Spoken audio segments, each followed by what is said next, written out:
Good news, today is finally Halloween for real. Sad news, it's also a Monday, which means this is the final Schlocktober episode for 2016. Which, for those of you who've been down this road before, know that means you may have to wait 2, possibly 3 whole weeks before I find another excuse to do an episode on weird-ass old movies. In any case, we'll get through it. And one thing that'll probably help us is that we're also less than a week away from the release of Marvel's Doctor Strange.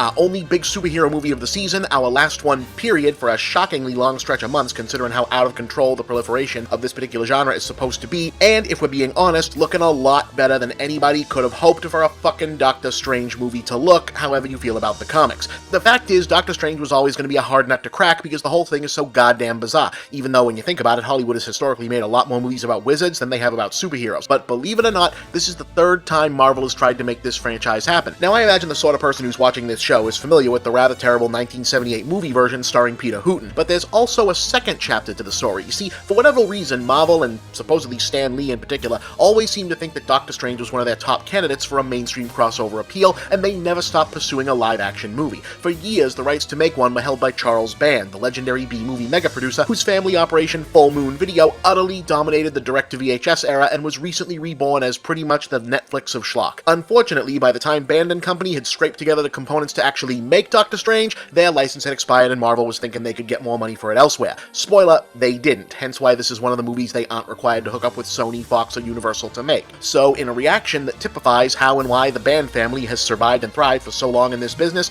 Charles decided, fuck it, Full Moon will just change the names and details around and make the goddamn movie anyway. And thus was born Dr. Mordrid.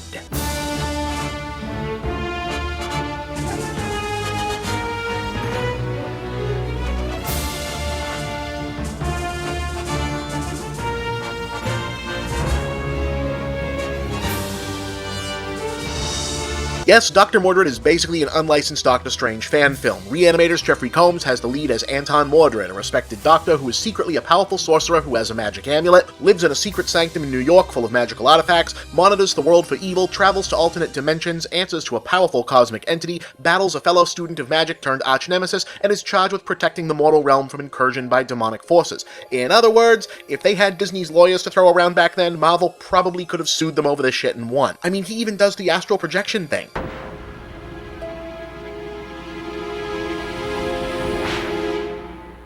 Now, to be fair, there are some differences. Mordrid is a doctor of occult history instead of a surgeon. He's actually a centuries-old extra-dimensional being himself instead of a powered-up human. The center of all things mystic is in the other dimension instead of Tibet. Eternity is now called the Monitor, and Mordrid and our Baron Mordo analog Cabal were students together as kids instead of as adults. Oh, and no beard and the cape is blue.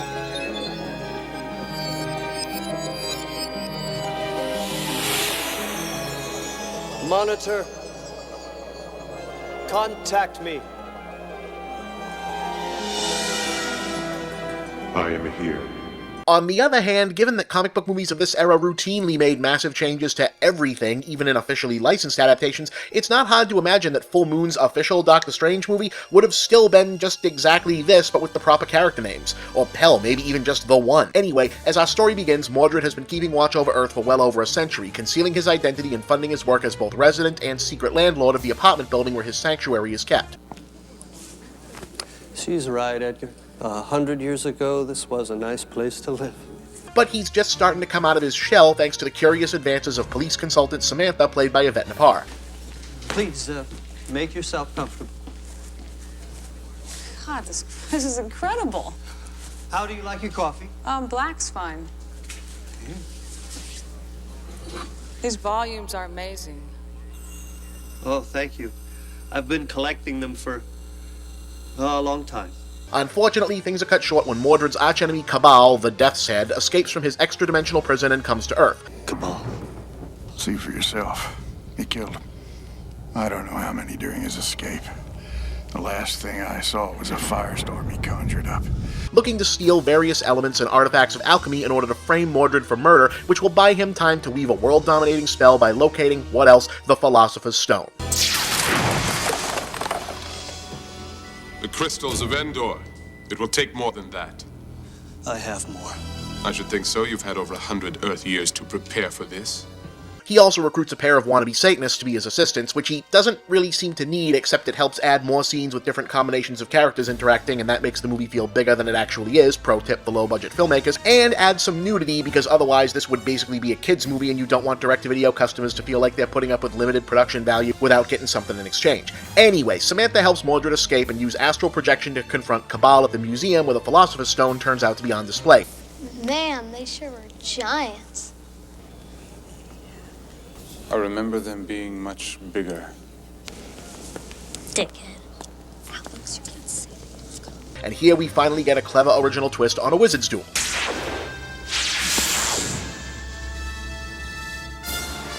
thought as much. You realize you have no power over me in this state?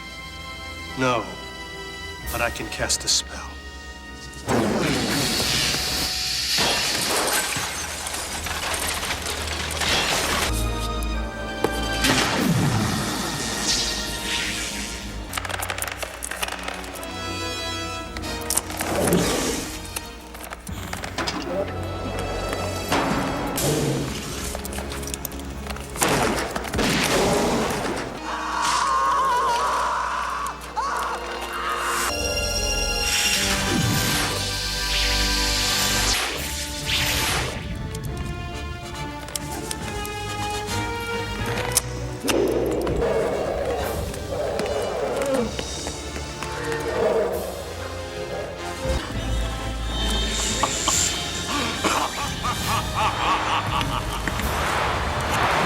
Yeah, alright, that's what I'm talking about. Right down to stop-motion animation legend David Allen bringing those prehistoric skeletons to life. That's the good stuff. In fact, by now you're thinking, okay, the movie's really cooking. Mordrid will lose this end of Act 2 midpoint battle, maybe to save Sam, or because Cabal has a hidden trump card we didn't know about. He'll go off and put his master plan into motion. Mordrid and Samantha will race to stop him, perhaps with her showing her mettle by providing a key element of the final plan, all culminating in a satisfying blowout finale where...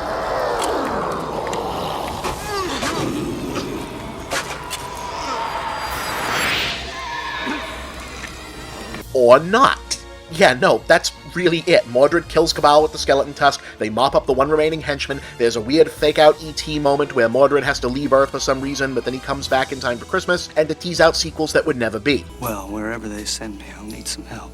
Somebody I can trust. I'll do my best. Good. But first, we have to have a little eggnog.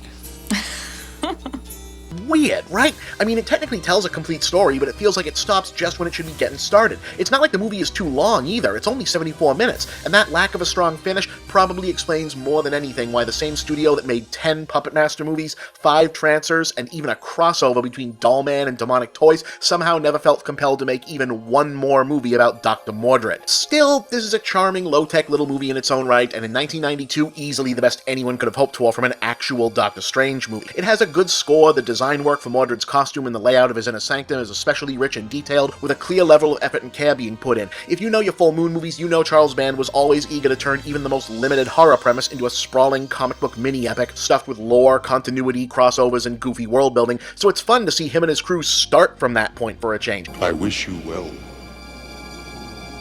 I took an oath. And when the time comes, I'll meet the death's head and beat it back. Plus, the cast is all delightfully in on the joke, especially Combs, who really needs to get himself into the actual Marvel movies at some point, because he's always good in this stuff, and here it's nice to see him play a good guy for a change who constantly seems like the coolest dude in the room, but also somehow the biggest dork on the planet. You didn't win! So that's Dr. Mordrid, aka the fake Doctor Strange. Will the real thing do it better? We'll find out soon enough. If you're not already following my film reviews over at geek.com, now would probably be the time. I hope you enjoyed Schlocktober 2016. Check back here next week for something else that'll probably be pretty good too.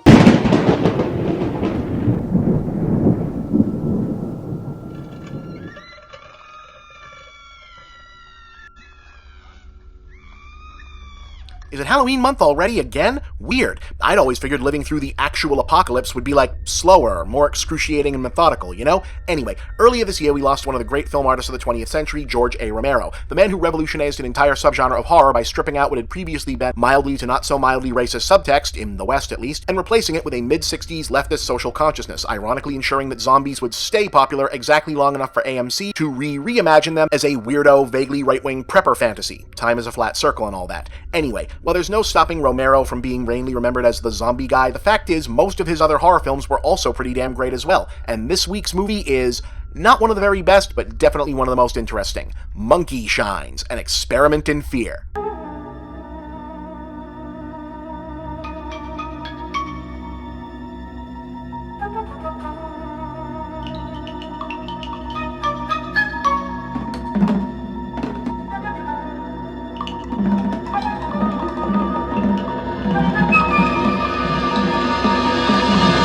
Yeah, a monkey movie. How about that? Okay, so our hero is a super in-shape, world-class athlete named Alan, played by Jason Beggy. Yup, Sergeant Voight from Chicago PD. How about that? Who begins his day of improvised weight training to the tune of music that indicates your life has been going entirely too well up to this point.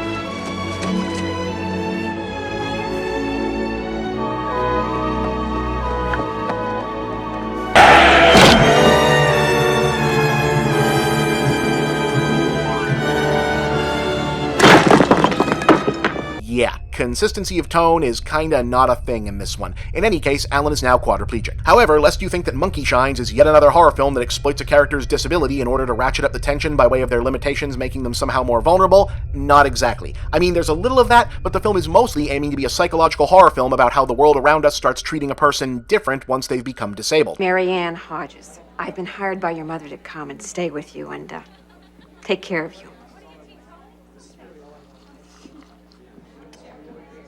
Thank you.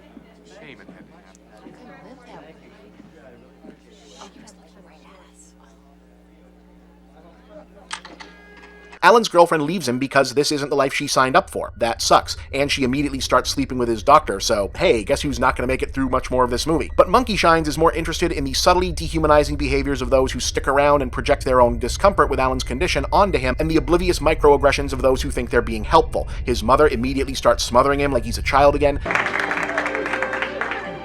To Alan, to the start of his new life.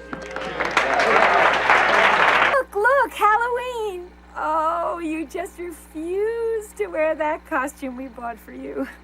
You wanted to go as that robot from the movies. What's his name? Robbie the Robot. I always wanted to be Robbie the Robot. Guess I finally got my wish.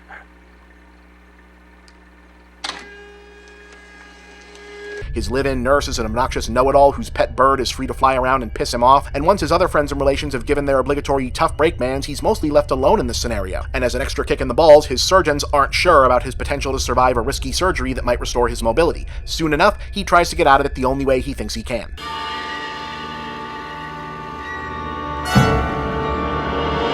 Yeah, that gets dark pretty fast. Fortunately for Alan, he still has a best friend named Jeff, who's able to get him a good deal on a capuchin helper monkey. Mostly because Jeff is a drug-addicted mad scientist who's been conducting experiments and transplanting human brain tissue into capuchin helper monkeys. One human brain. Double, double, toil and trouble.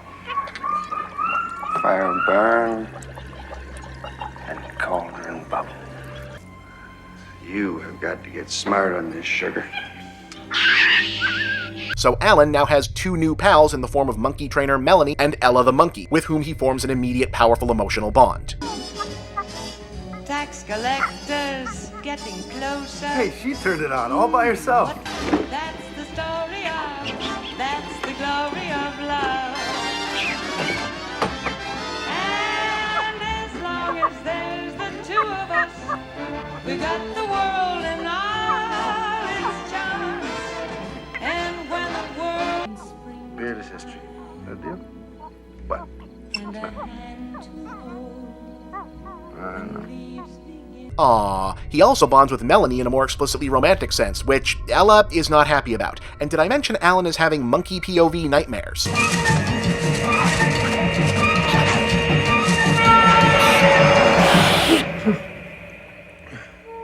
So yeah, the idea here is that since monkeys trained as service animals learn to pick up and react on subconscious cues from their masters, Ella's experimentally enhanced brain is picking up on Alan's angriest emotions and darkest fantasies, effectively making her the physical embodiment of his id, meaning that various things Alan might kinda sorta think about doing, Ella just does. Get rid of that bird, Marianne.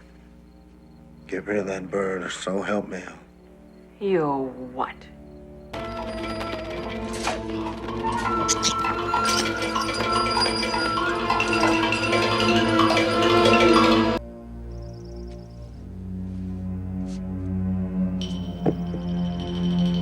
And then she doesn't want to stop.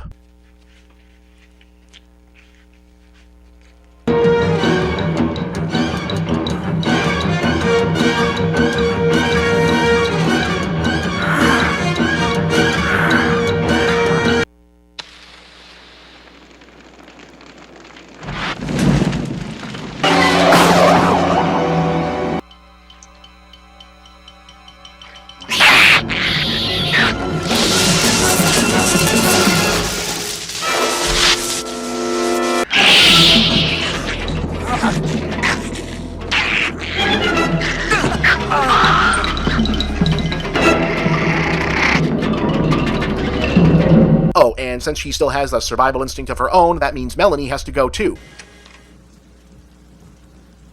Mel, please go. Go quickly.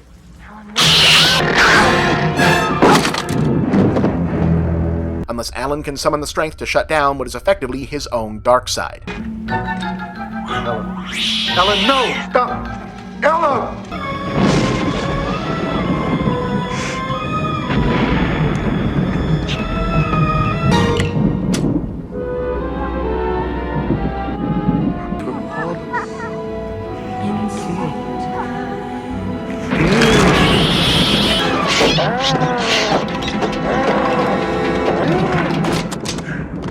So in case you were wondering, no, they didn't hurt the monkey. Ella was portrayed using a well-trained capuchin with a trainer on set, judicious prop effects and clever editing, and all those angry, panicked monkey noises you hear are actually coming out of voiceover legend Frank Welker, the voice of... holy shit, yeah, and that's not even most of them. Also, a frequent performer of realistic animal sounds. So now you know how they do that. The lights, Ella.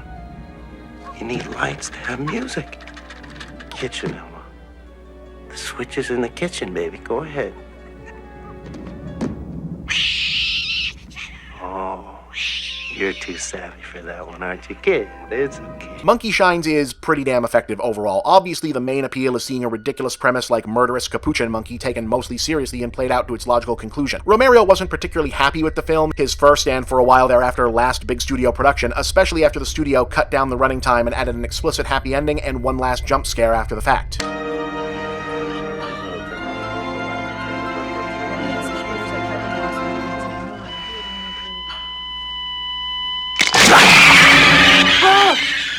Alright, that was our sort of normal episode to kick off the season. Next week, we're going to Hong Kong.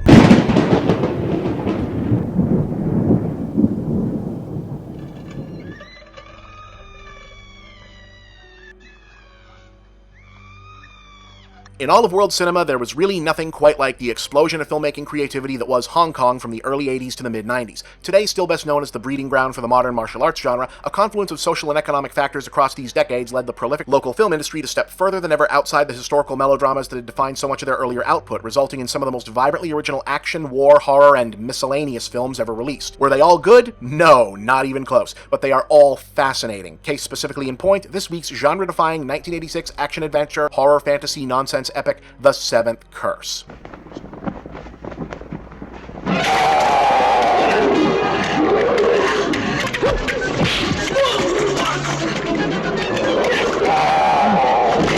But first, very briefly, this film was never widely released in the West apart from home video and as such has been subject to multiple English translations of varying quality. As I am not a fluent speaker of Mandarin or Cantonese, it is possible that I may have not properly interpreted certain plot details or misunderstood certain cultural references. While I have made effort to mitigate this through research, I nonetheless hope that any errors on my part are not taken as a sign of disrespect for Hong Kong or for Chinese culture.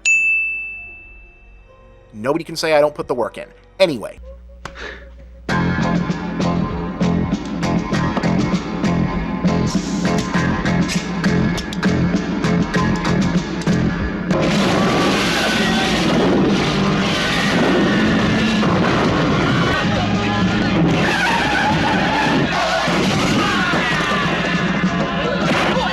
Seventh Curse is a loose adaptation of two shared universe sci-fi adventure mystery novel series by prolific Hong Kong-based author Ni Kuang, the Wisely series and the Dr. Yuan series, the former of which is the more popular and frequently adapted of the two, though in this specific case, the film is mainly a Dr. Yen adventure, in which Wisely plays a supporting part. Chin Siu-ho has the lead as Dr. Yen, a brilliant, world-famous medical doctor, scientist, inventor, adventurer, detective, crime fighter who, despite being Earth's most powerful nerd, is also a super wealthy playboy who drives awesome sports cars, lives in a sweet luxury apartment, goes to fancy parties, gets laid all the time, and is a master of the martial arts.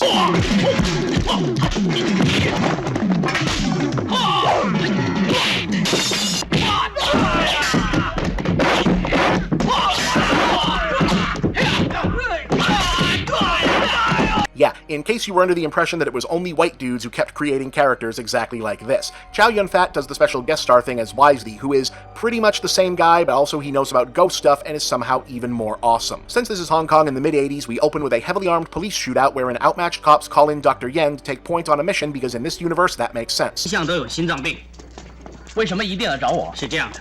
我们知道袁医生有很多冒险事迹，胆色过人。 Things are complicated when a nosy and hilariously inept reporter played by Maggie Cheung knocks out a female officer to take her place in disguise in order to score an interview with Yen, because, yeah, this is Hong Kong in the mid-80s, so female characters are either consummate badasses or comic relief sexist caricatures, and she is the second one. On the other hand, Cheung was one of the great Chinese comedy stars of her era, so she does what she can with it.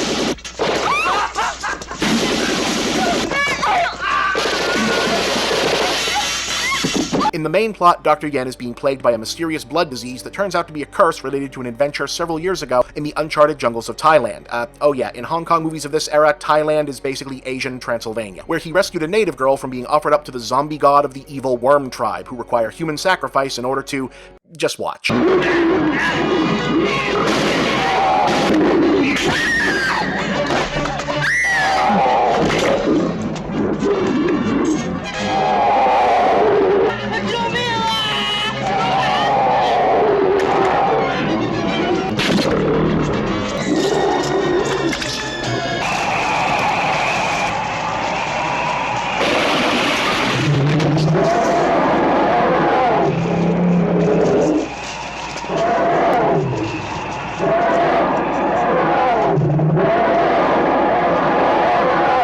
Let's have a hand for that full-sized rod puppet / cable marionette skeleton, huh? That sequence had to be a pain in the ass to stage. In any case, Yen got away, obviously since this is a flashback, but the whole rest of his crew got massacred. The blood disease curse thought to have been cured by the native girl he saved, but according to Yen's best friend Dr. Wisely, it only managed to delay the curse, and now he's only got 5 days to go back and destroy the worm tribe once and for all in order to save himself and the girl, who is now magically disfigured. And, you know, presumably everyone else in Thailand, but as you'll soon see, this movie has kind of a blasé attitude about collateral damage.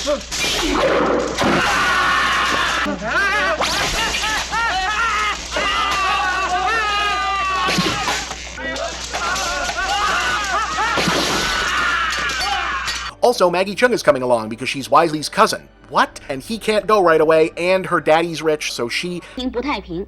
总而言之，他有一张没有限额的金卡给我用就行了。哼。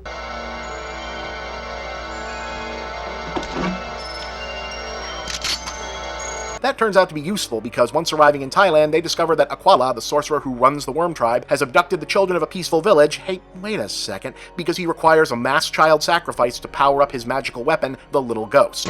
这是神的旨意，但是我们从来没试过。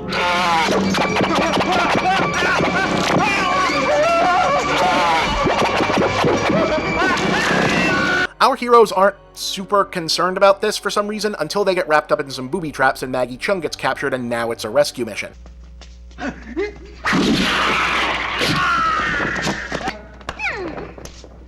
啊，你一定是这里的大老板，你真是个大好人。我先走了，拜拜。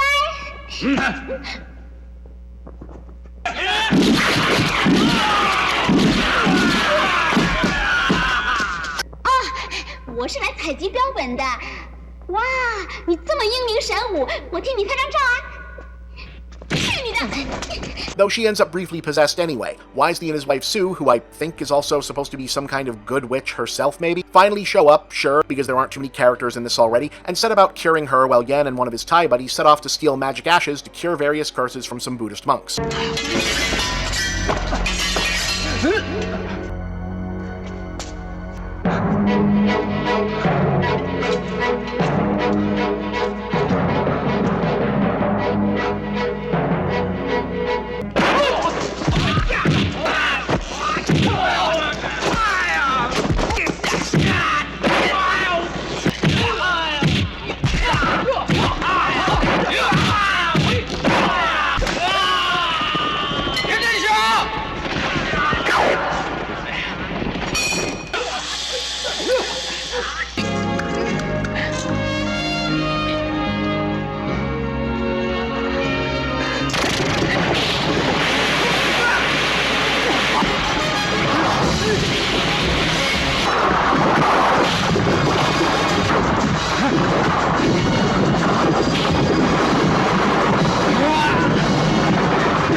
only to find that it's time once again to save everyone from the Worm Tribe and zombie god sacrifice, which goes a little bit off the rails this time.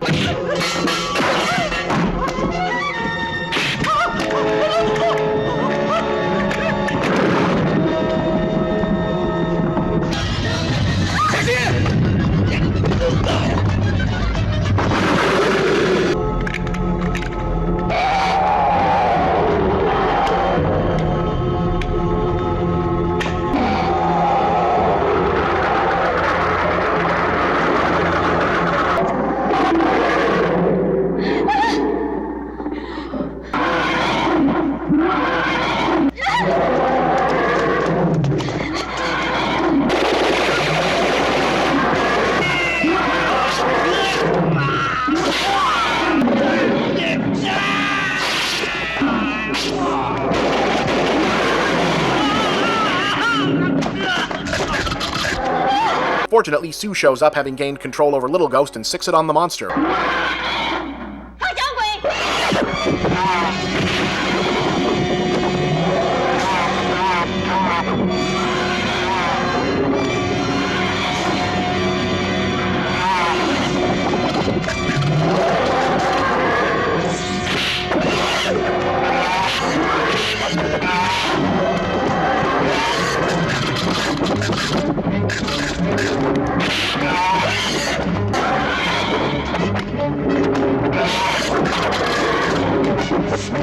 Which is followed by Wisely remembering that he's being played by Chow Yun-fat and setting the whole situation right with a rocket launcher.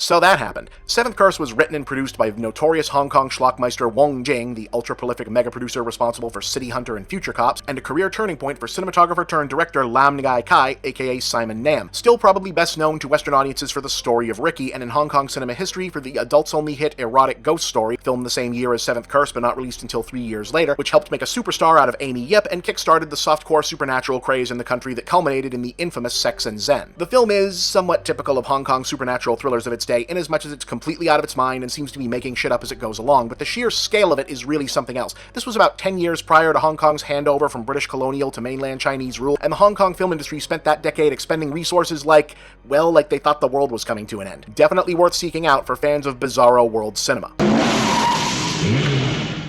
哎，傻瓜，我还以为追不上你呢。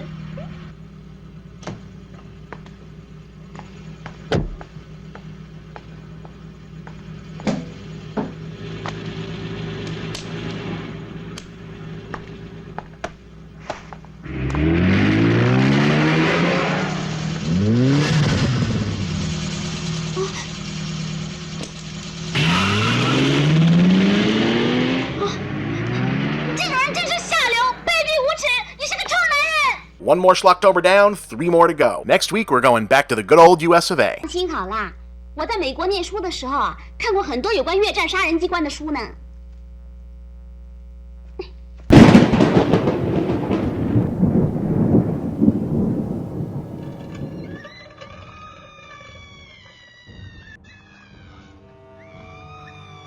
It is the 3rd week of October in this year of our Lord, 2017. Anyone feeling particularly patriotic right about now? Me neither. Anyway.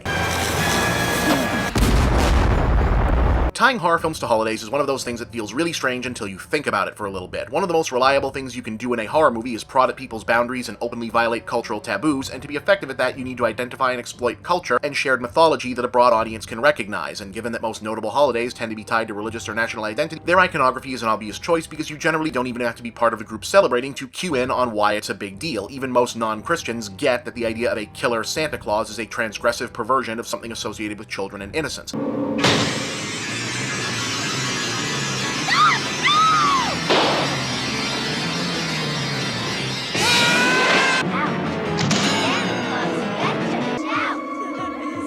You've made it through Halloween. Now try and survive Christmas. Hell, even though Halloween was based around the quote-unquote scary holiday, its whole hook is violating the innocently scary fun of goofy monster movies and being out in your neighborhood after dark by having an actual straight-up murderer skulking around in the shadows. It obviously works better for some holidays than others, the 4th of July probably being the best American example, so if nothing else, give director William Lustig and writer Larry Cohen credit for trying with 1996's Uncle Sam. Where is that hatchet?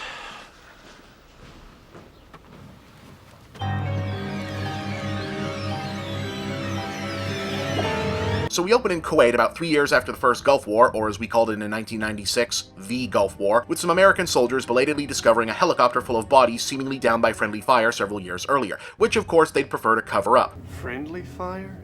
These things happen in war. Unfortunately, one of those bodies is not quite dead.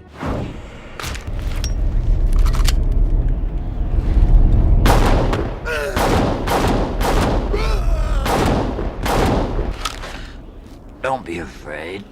It's only friendly fire. News that the remains of this particular soldier, Sam Harper, will now be returning home are met with mixed reactions by his family and hometown. His nephew Jody is devastated because he grew up idolizing his war hero uncle and adopting his military-loving, ultra-patriotic views. How come? Well, I grew up during Vietnam, and many people thought that was an unjust war. Many young people, like myself, protested the war. In fact, some people left the country for a while. My Uncle Sam said you guys were cowards. Just so we're clear, yes, our killer Uncle Sam is our main character's actual uncle named Sam. But on the other hand, Jody's mom and Louise, aka Sam's now ex-wife, are actually pretty glad to finally confirm that he's dead, because Sam was a sadistic asshole who abused his wife and only joined the army so he could kill people legally. Something they've elected to keep from Jody, which, in case the metaphor was still too subtle at this point, will turn out to have been a bad idea on their part.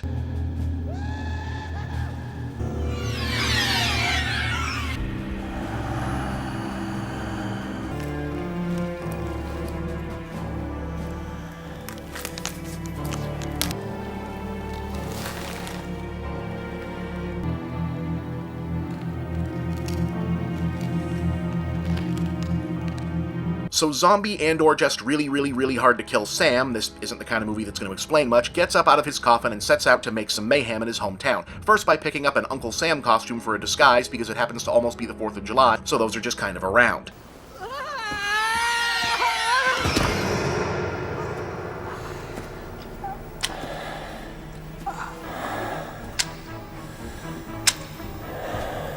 I hope you got an eyeful.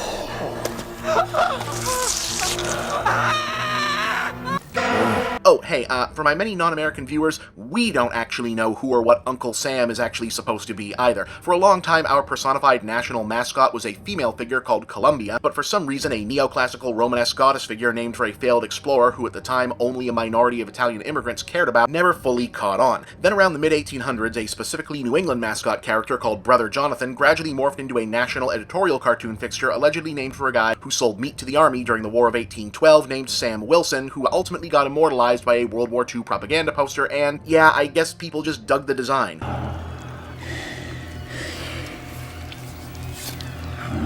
In any case, this Uncle Sam's thing is that he's driven to hunt down and slaughter the insufficiently patriotic, starting with some teenage flag burners. Ah! Yeah! Oh! Yeah, come on, swing it! Oh! Stop, please! Hey!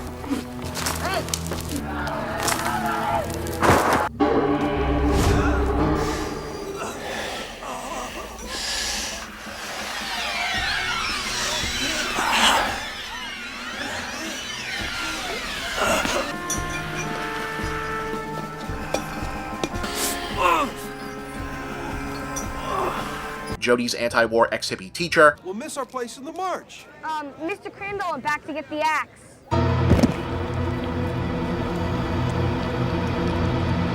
A lawyer who helps his clients cheat on their taxes. Where you shoot, you should get a job working at the post office. You know, pal, you should take it easy.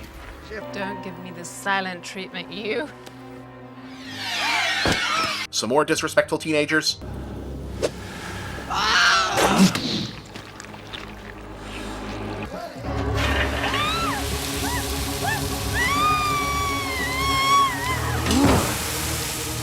A corrupt politician,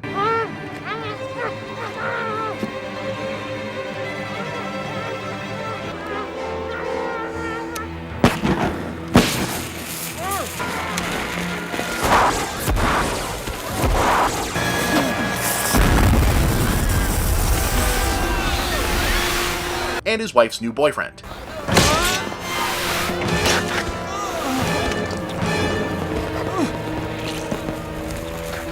It's kind of weird that the tax cheat is in there too, since the movie is otherwise leaning hard on Sam as a stand-in for the right-wing nationalist set, so it's kind of a skew that he'd be for killing on behalf of the honor of big government, but then again, Bill Lustig's message movies are always a little on the ideologically muddy side, like the Maniac Cop movie, which are mostly about using horror to frame a mainstream understanding of how and why marginalized communities come to see the police as an inherently threatening presence, but are also very much about how fears stoked by the evil zombie cop make things dangerous for the quote-unquote good cops. There's also a bizarre out-of-nowhere subplot about a blind kid who was injured by fireworks having an unexplained psychic connection to Sam that makes no sense whatsoever other than a shortcut to revealing the killer's identity to Jody. Even in darkness, you can see me better than those with eyes.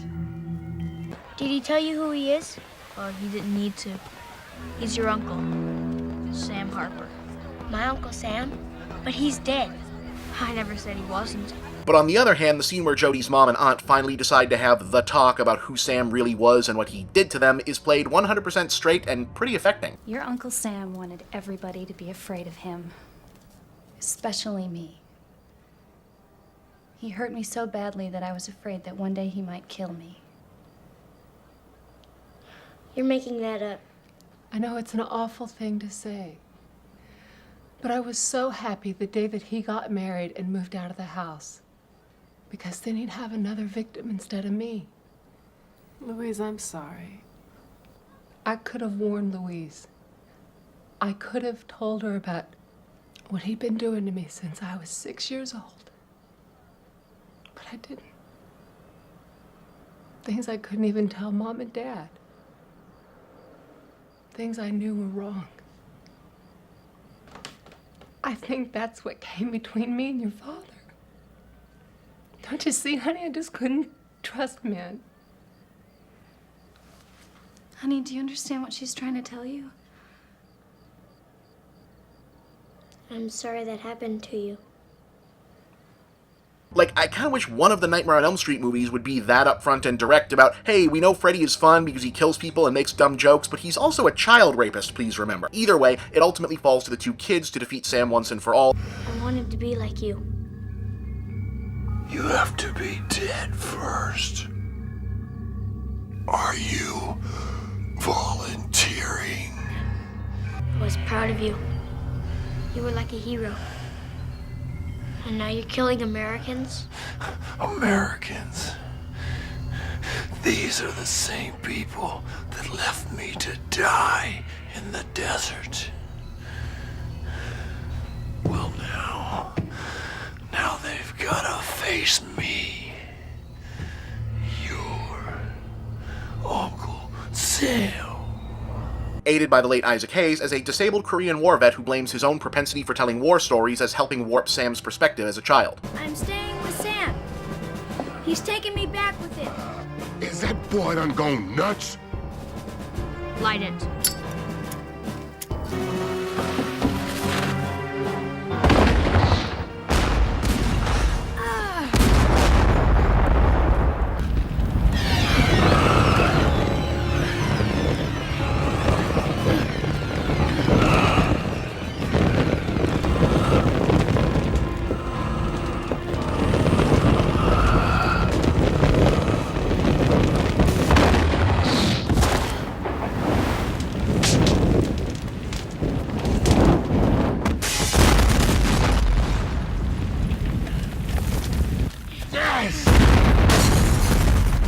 Uncle Sam is cheap and silly, but definitely has an effect taken as a whole, and if nothing else, the overriding message about watching who you hero worship and being wary of cheap appeals to patriotism feels more relevant right now than, well, than it's felt in a long time, let's put it that way. 3 down, 2 to go. Next week, things are gonna get animated.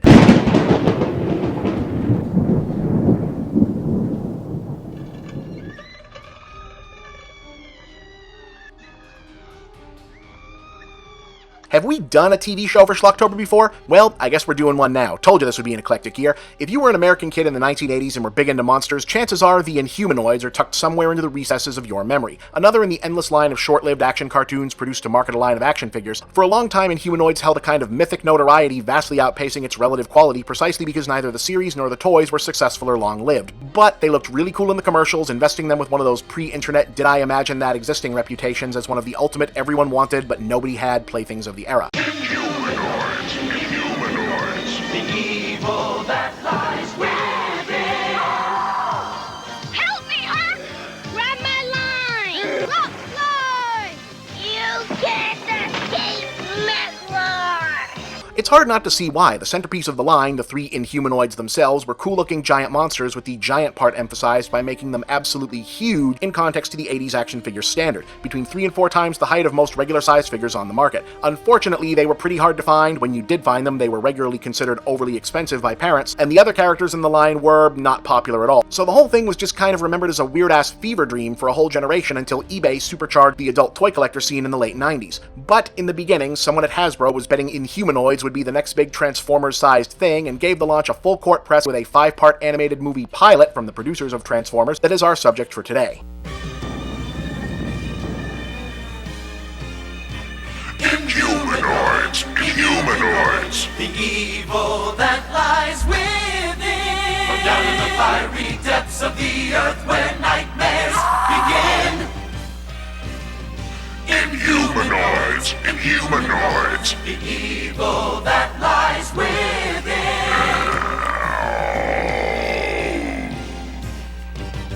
Titled The Evil That Lies Within, our story begins with the geological research team EarthCore, cute, discovering what they think is a dinosaur inside a giant chunk of amber, which the show does not seem to understand is actually just fossilized tree sap. Now, the idea of the absurdly macho super scientist was one of those 50s sci-fi tropes that 80s TV brought back into vogue pretty regularly, but even for their time, EarthCore was hilariously over the top. The burliest, brawniest posse of Papa Bears ever to bench press their way to PhD tenure. I mean, check these fucking guys out. First, Herc Armstrong, leader of the Earth Corps. Next to him is Dr. Derek Bright, designer of the Earth Corps Advanced Technology.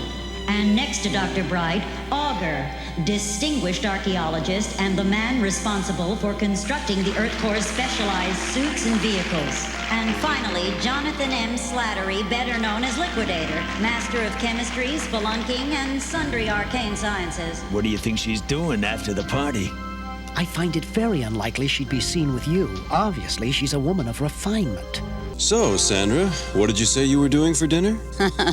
You're the fourth guy who's asked me that in the last 10 minutes. Jesus, this isn't a research team, it's a dating sim. Anyway, elsewhere, our human villain, Blackthorn Shore, really, uses an oil drilling platform to release the giant plant monster Inhumanoid Tendril, who attacks San Francisco, aiming to free fellow Inhumanoid Decompose from inside the big piece of amber so they can team up and free the Inhumanoid leader Metlor from wherever he currently is.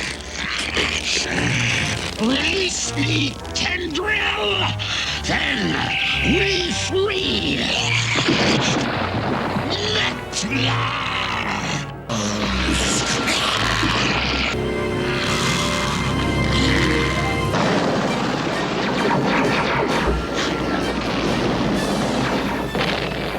I need a tissue sample. Leave that to me. EarthCorps decides it's their job to figure this out and stop them, with Shore's good guy sister Sandra funding their exploits in exchange for getting to come along, but not before they discover that they've just stepped into something much bigger than themselves, and you know what, I'm just gonna let the talking trees explain. Your thoughts are pure. Let us show you the horror you have returned to the world. Long ago, a terrible war between the Mutors and the evil Inhumanoids raged far below. The Inhumanoid, Metlor, tyrant from the core. Decompose, the undead horror. Tendril, ravager of the Earth's mantle. We, the mighty redwoods, along with the peaceful granites, and our magnetic ally, Magnacore, fought an impossible war against impossible odds. Though our losses were great, we defeated them and drove them into submission. The tyrant Metlor was trapped in Magnacor's magnetic field. He is still confined. So it's the Cthulhu mythos mashed up with Sir Arthur Conan Doyle's Pellucidar Hollow Earth stories, with Earthcore teaming up with the two Mutor races, the Redwoods and the Granites, to stop the Inhumanoids while Blackthorn Shore schemes to bring them under his control to rule the world, I think. Nearly 2 hours worth of the cheesiest giant monster mayhem 80s animation could offer follows. My warriors, you shall have primal energy forever! Liquidator, look out!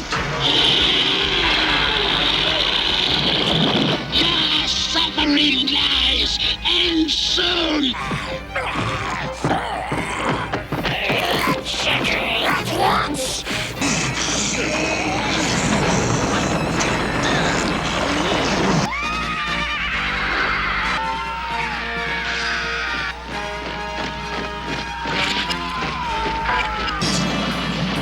You shall not live to celebrate your victory!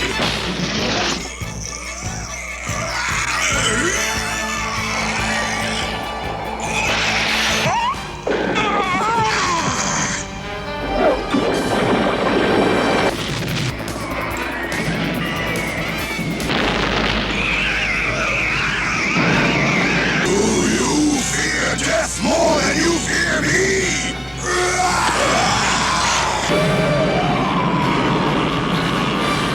Resist alien imperialism, comrades!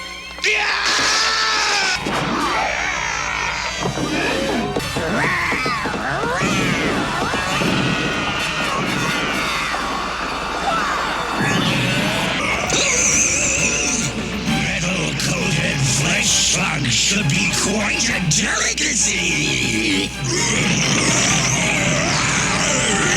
I'm probably going to make someone mad saying so, but even by the standards of the genre and era, Inhumanoids was pretty much garbage. The characters are bland cliches, the story is somehow at once relentless and inert, and the whole damn thing is a storm of cliches. Also, especially for a Sunbow production, it had weirdly bad sound design. I mean, I actually like the fact that all the monster characters talk and banter with each other conceptually, but almost all of them have cranked up monster voices with a bunch of filter effects added in, and it's just a bit too much, especially when they're always shouting everything. I have not seen those metal creatures before. Metal only provides the shell.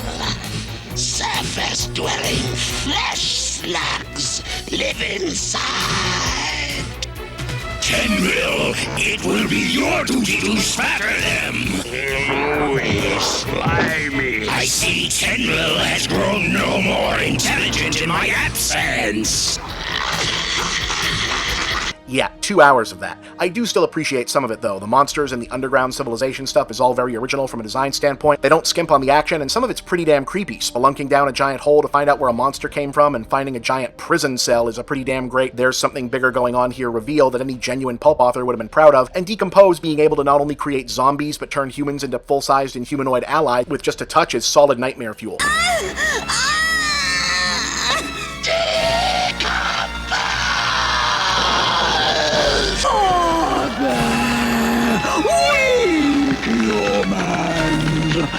I am one with Decompose! For the most part, though, the fun parts are when it feels like the writing staff was joking around on the job and no one cared to cut it out. 12th century.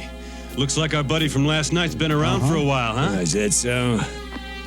Okay, just thought you might be interested. The humans are right. I move that we forge a real peace and stand against the Inhumanoids now. All opposed? Make buildings, not war! The majority clearly favors action. I don't tell me if I'm out of line, but I think we must negotiate with Medlar for his release. Negotiate? This is how you negotiate! Oh, it's paradise. If you set up a resort down here, you could make $1 million. Look, tracks. Way to go! I knew he was planted too close to a football stadium.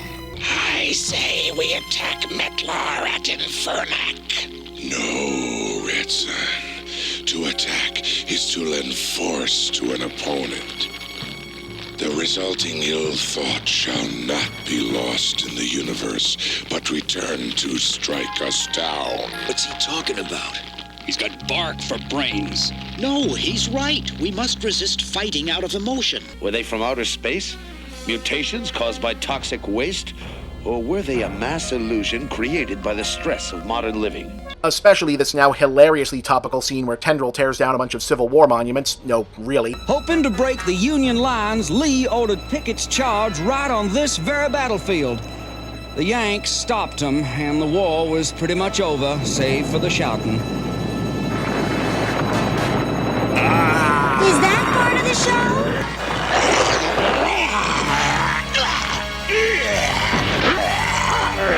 So Metlar can bring them to life because apparently his weird power set of eating metal and being filled with lava means that's a thing he can do. You failed to obtain the Flesh Sun's primal energy. Without that energy, my statue warriors will not be at full strength. Though what he can't do is prevent the Union and Confederate statues from fighting each other instead of the heroes. Charge! Do something!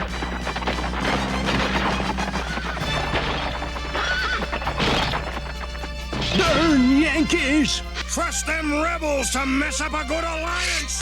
Charge! Charge! If we just stay out of the middle, we'll be fine!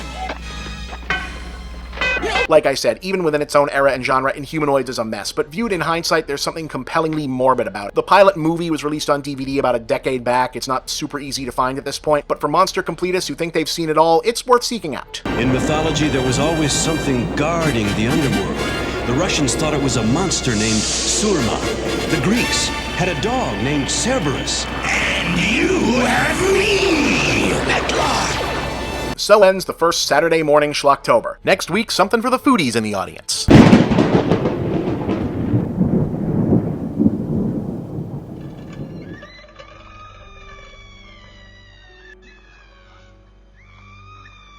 2 weeks ago, we spoke on the subject of Bill Lustig's incendiary 1996 horror satire Uncle Sam, one of the rare 90s horror films that wasn't afraid to get political in an era of genre film that always seemed to want to be above all that. But while Lustig had touched on hot-button topics occasionally before in the edgy maniac cop movies, Uncle Sam's ideological forebears can more overwhelmingly be found in the career of its screenwriter, prolific B-movie legend Larry Cohen. A nuts-and-bolts genre filmmaker active primarily in the 70s and 80s, known for turning standard-issue grindhouse setups into thoughtful and subversive exercises, Cohen is often thought of as a companion filmmaker to other hard-working genre transcenders like John Carpenter. But Cohen brings a decidedly different energy to his work, grounded in the gritty sensibilities and matter-of-fact language of his own blue-collar New York background. As director of Black Caesar and Hell Up in Harlem, he was unquestionably the most important non-black filmmaker in the early days of what came to be called the blaxploitation genre, but he found his true calling in crafting a succession of guerrilla-style horror, action, and sci-fi feature that imbued seemingly typical B-movie setups with edgy, politically charged plots and authentically cutting social conscience. Perhaps best known for the infamous killer baby movie It's Alive, his repertoire also includes Q the Winged Serpent, The Ambulance, God Told Me To, special effects, the screenplays for both phone booth and cellular, and extensive television work on top of all that. The Stuff isn't precisely Cohen's best film, but it could easily be thought of as the apotheosis of his genre work, a satirical horror comedy that combines The Blob and Invasion of the Body Snatchers into a dark send-up of the American junk food industry, in which a yogurt-like snack treat called The Stuff has taken the nation by storm. Only the most discriminating clientele.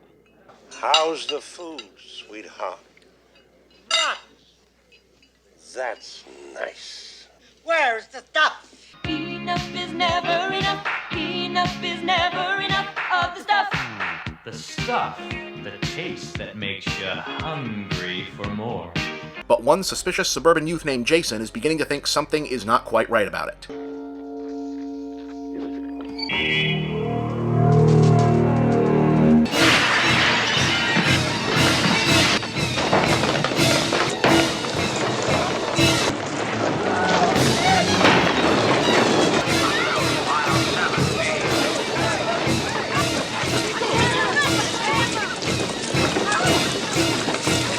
However, despite this being a movie from 1985, young Jason is not our main character. Instead, we're following Michael Moriarty, a once sought-after character actor who did several films with Cohen and is probably best remembered as Ben Stone, the original pre-Stan Waterston Assistant DA on Law & Order, as an ex-FBI agent turned industrial saboteur named Mo, who's hired by a secret cabal of CEOs representing powerful ice cream and dessert companies to discover and steal whatever the secret is that's letting the stuff push them out of their own market. And it's scenarios like that and dialogue like this that keeps people coming back to Larry Cohen movies. We don't want to know how you do it. Just, do it. I understand you guys don't like me. Heard it on the tap there. Someone said I've been fired from the FBI, and that I've been blackballed, and that I was obscene. Someone here said I was obscene. Somebody here. Who said I was obscene? How the hell did you know that? Well, while you were at the Metropolitan Opera last night, I just happened to be walking through your hotel room, and I dropped this in your pocket. Well, you know, Mr. Rutherford? Yes, sir? I don't think you're quite as dumb as you appear to be. No one is as dumb as I appear to be. The investigation introduces him to Andrea Marcovici as a commercial producer responsible for the stuff's marketing campaign, but who doesn't know much about it otherwise, and the FDA administrator who approved the stuff, but also appears to have been bought off with the stuff, which apparently you should not feed to your dog either.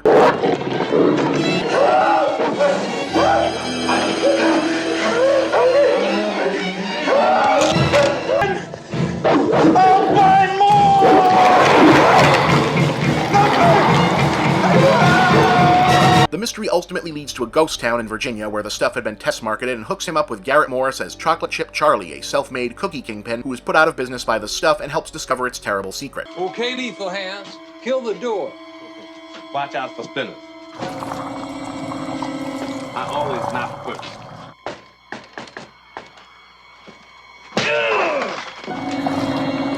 The stuff really does move around on its own, and consuming too much of it eventually turns you into a hollowed-out stuff zombie. The only thing Chocolate Chip Charlie knows better than fighting is running.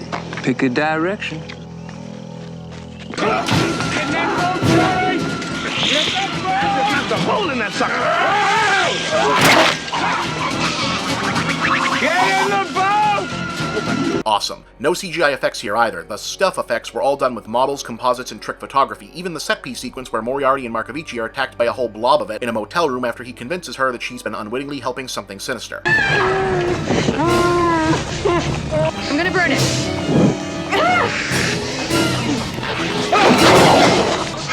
I'll kill you! Leave us alone! Leave us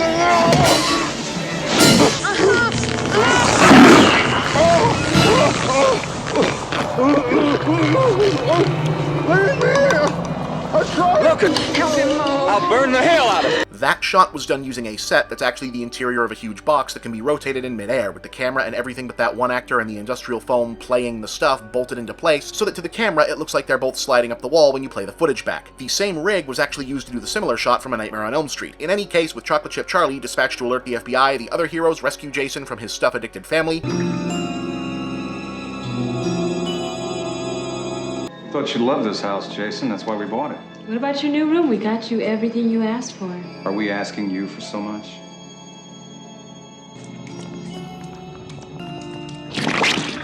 We don't get tired now that we've been eating properly.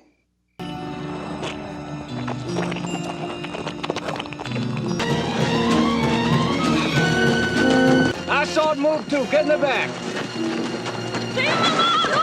And head for the stuff's secret processing factory where they discover the whole shocking truth. It's not processed at all. The stuff is alive, some kind of prehistoric sentient hive mind of microorganisms that's bubbled up from the bowels of the Earth itself. What the hell are they doing? That stuff comes right out of the center of the Earth. And straight into our supermarkets. And is using the machinery of modern consumer food industry to spread itself across the world and consume the human race. And while the good guys are able to inflict a little bit of damage on their own,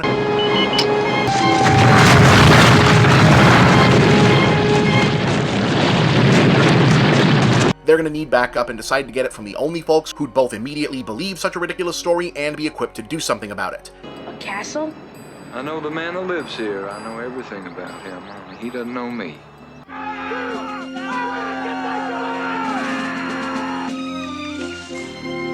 A violent, heavily armed right-wing separatist militia. You remember, you were worried about the commies putting fluoride in our water system?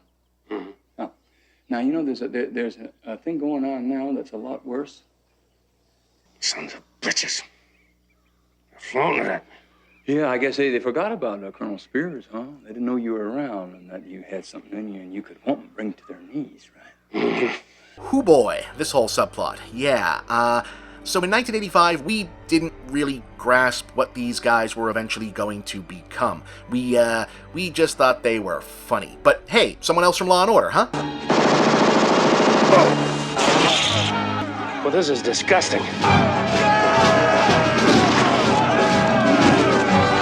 No show of resistance. They may not be armed, sir. Doesn't matter if they are armed. There is no match for the American boy. We have never lost a war. What about Nam, sir? We lost that war at home, Sonny. Still warm. This must have just happened.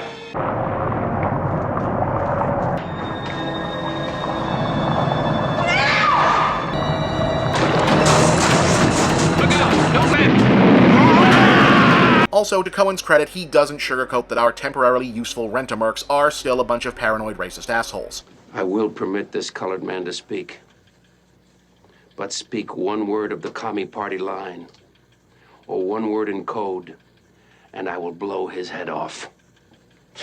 But they're paranoid racist assholes with their own radio station, of course, which the good guys can use to broadcast the truth about the stuff worldwide, though not soon enough to save poor Chocolate Chip Charlie. Charlie, are you all right? What's the matter?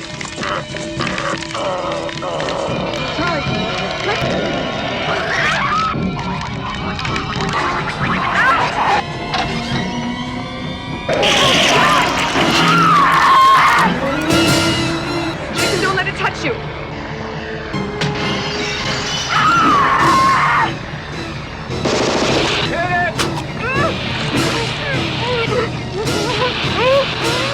Get the girl out! Or it's implied to stop life from finding a way.